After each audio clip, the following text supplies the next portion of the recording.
Start with the very latest in this story, which is President Trump's response to Canada's decision. Just after midnight, U.S. President Donald Trump posted this: "Wow, Canada has just announced it is backing statehood for Palestine. That will make it very hard for us to make a trade deal with them. Oh, Canada." What are your thoughts both on Canada's diplomatic move and what the president's response reveals about where the U.S. sits on Palestinian statehood? Well, it's another example, first of all, with respect to President Trump, of him turning around on a dime. When Prime Minister of the United Kingdom, Keir Starmer, said that the UK was doing this, he said he had no problem with it. This is just a tactic, another tactic by the president to try and put pressure on Canada vis-a-vis tariffs and trade.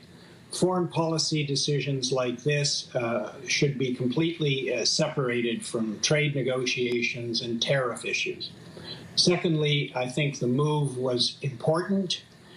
It sends a signal to desperate Palestinians in the West Bank and in Gaza, of course, where there is a humanitarian catastrophe going on, that there is still hope for a two-state solution.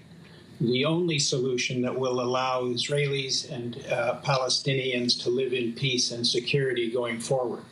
And it sends a signal, frankly, to Israel that their policies of not supporting a two-state solution, of settler violence and settlement expansion cannot continue.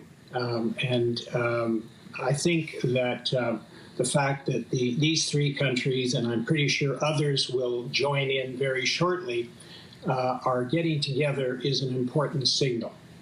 We have now heard from France, from the UK and Canada, but I'm curious, how does this change anything for Palestinians if Israel is refusing to also recognize their statehood? In the statements we've heard, to sum them all up generally, that he sees this as a reward to Hamas, is how he characterizes it. Yeah, well, first of all, it's not a reward to Hamas.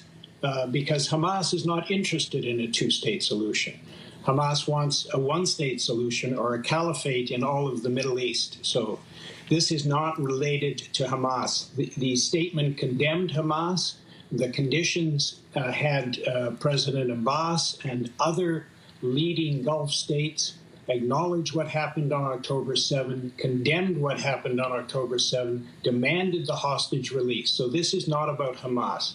This is about Israel taking actions to relieve the suffering of Palestinians, as I said, both in Gaza and in the West Bank. And it's an effort to try and say to Israel, you don't have to be isolated, you don't have to become a pariah state. Just take the actions necessary to preserve this two-state solution, which has been the policy of Western countries for decades and was the policy of Israel before this government came into power. Jon Allen, we understand that you were in high demand this morning. I want to thank you, first of all, for making time for us this morning. We appreciate you being here. Thanks very much.